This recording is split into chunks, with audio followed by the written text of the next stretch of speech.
Another very important issue. And this issue, viewers, actually basically makes us the plural society, the democratic society we are. And if we give in now, there's going to be a problem. Muslim organizations and some opposition parties have begun to express outrage over the sale of Salman Rushdie's The Satanic Verses in India. This ecosystem is now demanding a ban from the Modi government on the sale of the book in the name of protecting Islam from blasphemy. And viewers, more importantly, the threat of violence.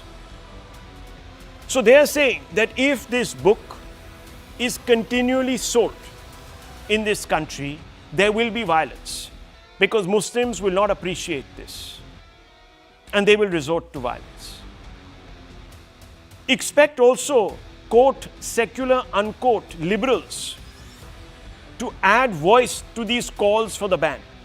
Expect that whole brigade, viewers, who write letters, who return their awards in the name of freedom of expression, free speech, and plurality and secularism to also join this ban. Yes, it's going to be very, very ironic, but viewers, it will happen. Trust me. But first, let me tell you the grounds on which this demand is being made for a ban. Yasub Abbas, the All India Shia Personal Law Board member, says if this book comes out, there is a danger it might disturb the communal atmosphere in India. Shahabuddin Razvi, All India Muslim Jamaat, says Rushdie is an enemy of Islam. Publishers of his book will be responsible for the spread of violence. Both now invoke violence, viewers, like they did in Sambal, by the way. So the court has come out, remember, viewers, and said this sale is okay. We're a democracy, we're an open society. We're not a theocracy. Rashid Alvi of the Congress says BJP wants to do everything to hurt Muslim sentiments. What affection does BJP have for Salman Rushdie? It's not the BJP that is selling this book, viewers. It is ordinary book retailers. In Delhi, one of the most famous ones in Khan Market. And viewers, the courts have said, please go ahead. It's the High Court. Tanveer Sadiq, National Conference, Omar Abdullah's party. In the name of secularism, religious sentiments can't be targeted. In order to maintain civil society, we must keep the ban. Waris Pathan, MIM leader, Owaisi's party. All viewers who swear by the constitution, these people, huh? Don't forget. He says this will raise communal tensions across the country, threats against Muslims rising across India. Again, viewers, threat, playing on fears, trying to work up Muslims, violence. These are the dog whistles. In November, the Delhi High Court had given, as I told you, the go-ahead to sell the book in India after imports of the book were banned by Rajiv Gandhi government under pressure from Muslim hardliners in 1989. It bears repetition that numerous allegorical works, books, films on Hindu faith, questioning and sometimes even lampooning its fundamentals and deities have been published or released in this country. But the ecosystem that is campaigning for Muslims today never had a problem with some representations that have irked Hindus. Why Am I Not a Hindu by Kancha Elias Shepherd. The book tried to differentiate between Dalits and Hindus. Viewers, Hindus felt upset. They said, listen, this should be banned. But viewers, the ecosystem said, no, it shouldn't be. We're an open society. We believe in dialogue. Let there be a critical evaluation of the Hindu way of life. Chamatkar Ko Namaskar by Rakesh Nath. The description says that every Hindu guru and saint has invented fake miracles to further their own commercial interests. So basically, they're all dhongis, fakes, frauds. Obviously, a lot of those followers, viewers were upset of these various people who were catalogued. But again, the book wasn't banned because it's great to have information out there that can empower the masses, make them more aware. The Hindus and Alternative History protests forced the publisher to withdraw the book by academics, started a petition to bring the book back. Udayanidhi Stalin slandered Sanatan Dharma, calling for its eradication because it was a disease like dengue and malaria. His remarks were normalized as challenging anti-Brahminical hegemony. SP and RJD leaders went on a spree demanding a ban on Ramcharitmanas. No censure in the interest of fighting casteism. But viewers, here a book comes out And the same ecosystem that talks about all these other virtues for discussing attacks on the Hindu faith, criticism of the Hindu faith, says, no, no, no, Muslim sentiments are being hurt, ban this book. Viewers, I mean, the standards, the double standards. In Amir Khan's PK, Lord Shiva is depicted cowering under a chair when Khan chases him. No deletions in the film despite demands. In Three Idiots, again with Amir Khan in the lead, the Hindu character is depicted as reliant on superstitions and occult, while characters of the two other religions are not. They are progressive.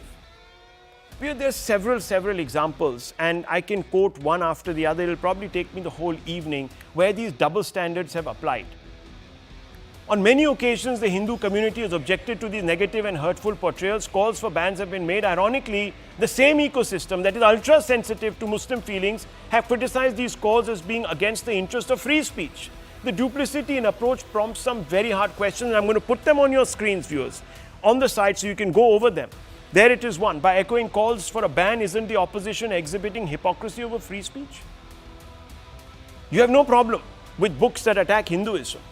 They must be published to further free speech. But here, Salman Rushdie's book you want to ban because it hurts Muslim sensitivities? Isn't it curious that the ecosystem that defends criticism of Hindu faith is going extra mile to protect Muslim feelings? Are Muslim feelings above and beyond constitutionally guaranteed right to free speech? Viewers, these are some basic fundamental questions, and I want to open this up. But before that, I want to start our conversation with our principal guest here, who we are going to go to, Mr. Kanchan Gupta, Senior Advisor to the INB Ministry. Now, we also will have Pradeep Bhandari with us and others, Mr. Iyer, as well as a academic from the Muslim side of the fence. Now, Mr. Gupta, how do you react to the demands being made by the ecosystem to ban the sale of Rushdie's Satanic Verses? Hi Rahul, thank you for inviting me Good evening, to your show. Yeah. I have no doubts at all that those who are talking about the Satanic Verses today, they have either read the book or they know what the book has to say about any religion, leave alone Islam. So to sort of, create a perception, I mean, you give a dog a bad name and you hang him. That is what was done with the Satanic Verses after it was published in 1988. Now, we all know how, the book was published on 26th September 1988 in England. And it was proscribed, quote unquote, proscribed in India on 5th of October 1988, which is less than 10 days. Within that time, the book had not gone on sale in India. Some advance copies had been received by Penguin India. And I happen to know about this particular part of the story because I was with the Statesman those days, and Penguin India had sent me a copy for review and extract purposes.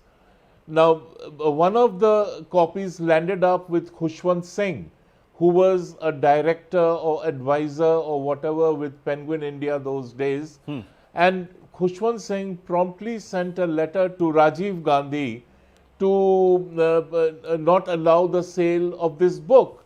So he was in fact someone who had posited himself all his life as a free speech champion. The same Khushwant Singh wanted Rajiv Gandhi to proscribe the book.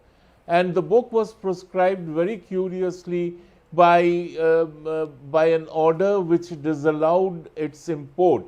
So if it could not be imported, it could not be sold here. That was how it was done. Right. Now, more than 30 years later, the courts, when they asked the government to produce the relevant documents which prohibited the import of the book, those documents could not be produced. Customs should have had those documents, but they failed to produce them in court.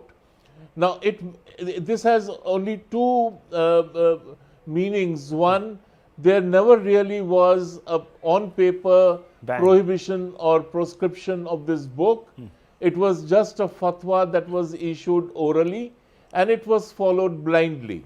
A larger point is that if you look at books being banned in this country, books and films, they have always been done on the recommendation of the Latvians cabal. Now, if you look at the books being banned during Nehru's time, the Latvians cabal went to him and said, let's ban this book, let's ban this play, let's ban this movie. Then comes Indira Gandhi. Upul Jayakar and company would advise her kitchen cabinet, so-called kitchen cabinet, on what to allow and what not to allow. During the UPA era, when Sonia Gandhi was the super PM, the same thing happened. I think there was a film called The Last Temptation of Christ. Yeah. And it was the same Latvians cabal which went and told her to ban the film. So when you talk of the ecosystem, the same ecosystem now has woken up to the reality of the book being sold in India for the first time.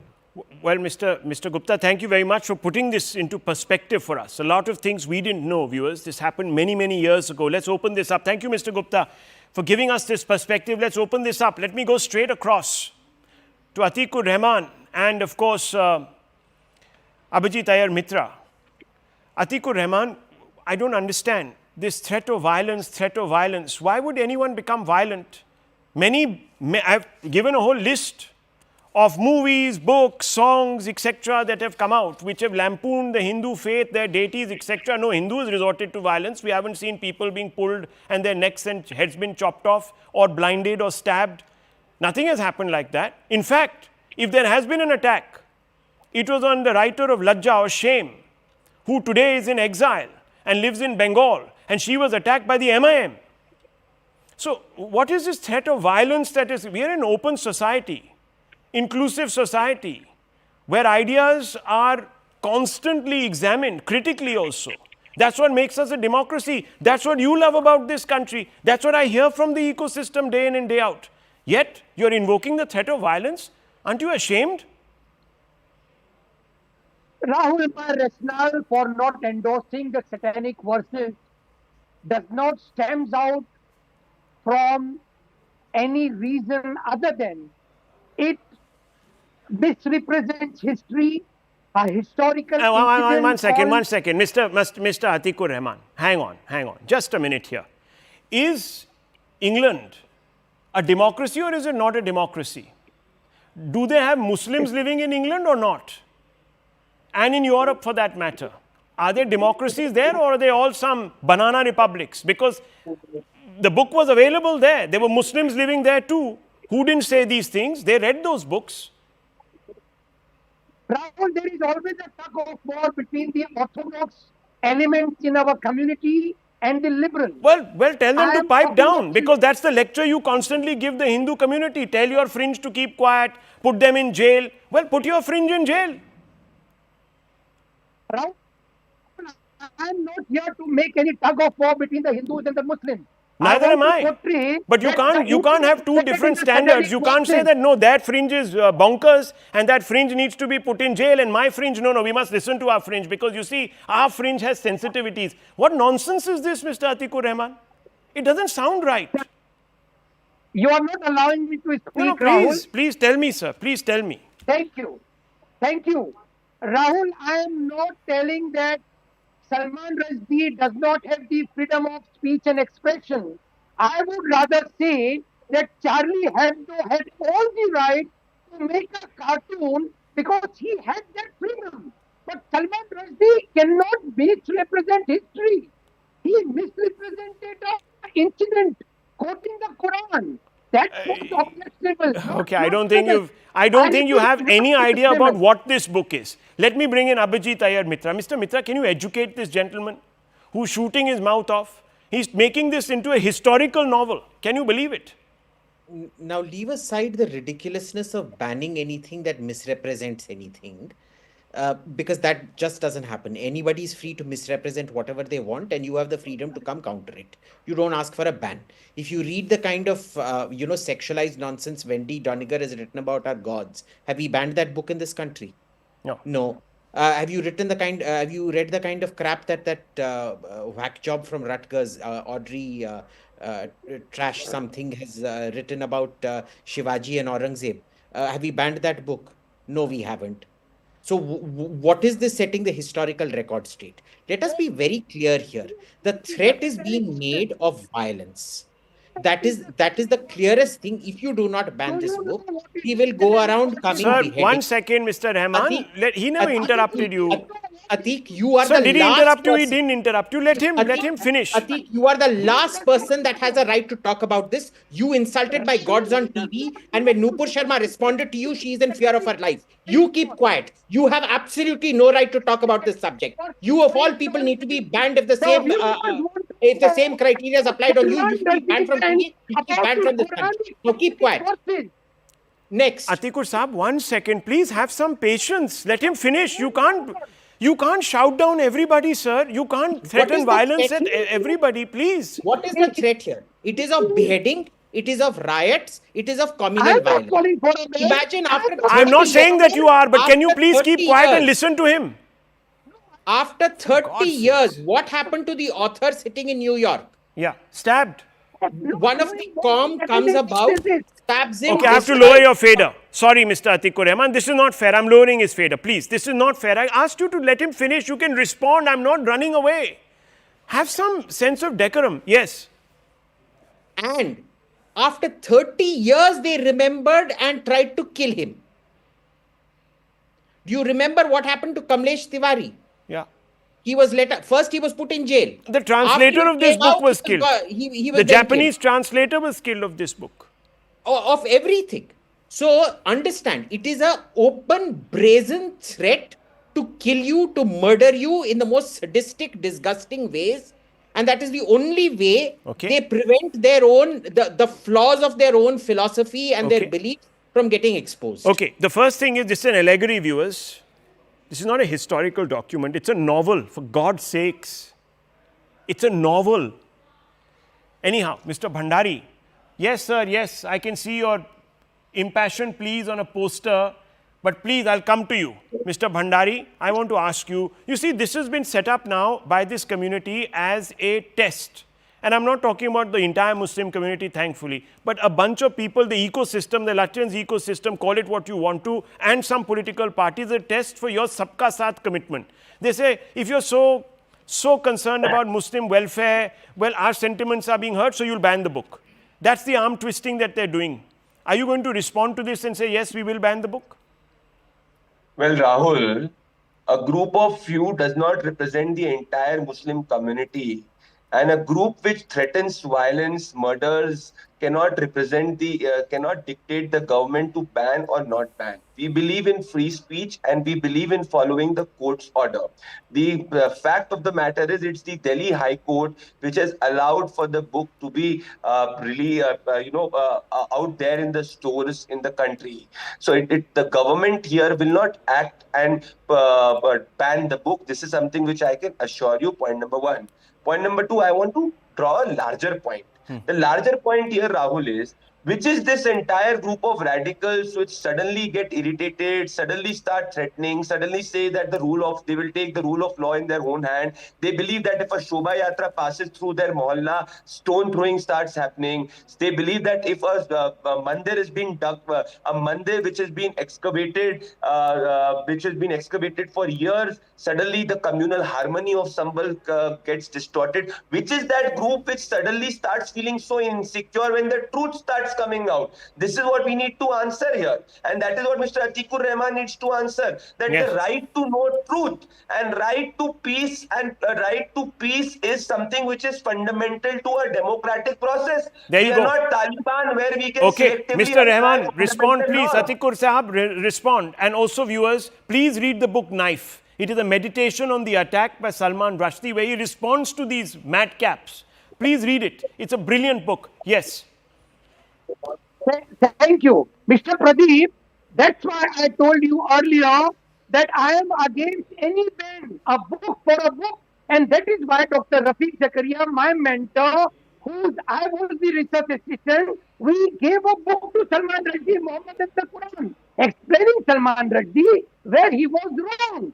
The satanic verses which he quotes in the book, Rahul, still exist in the Quran. The star is the chapter, the word.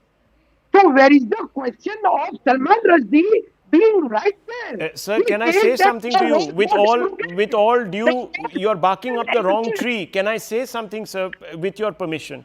It is a novel. It's an allegory. It is not a history. Please understand the difference, sir. That's why Dr. Rafiq Zakaria quoted him that this is not the ugly fashion of right and allegory and just mistreat history. Pradeep will Oh say, gosh. does he Okay. endorse now I the don't think, Zomato viewers, look, there's no point having a discussion with people who want to go by the book, excuse the pun, and others who want to let the flight of their imagination speak for them. There is a fundamental disconnect here. And it tells you that that represents a very tunnel, narrow vision. In democracies, if you start having a monotheistic thought, we're done for. That is not a democracy, that's a conformity, viewers. That is like being in a fascist state with the forever impending threat of violence. I'll leave it at this, viewers. Palki Sharma coming up. Big news coming in also. Former Prime Minister Dr. Manmohan Singh admitted to the ICU. Extreme breathlessness is the cause.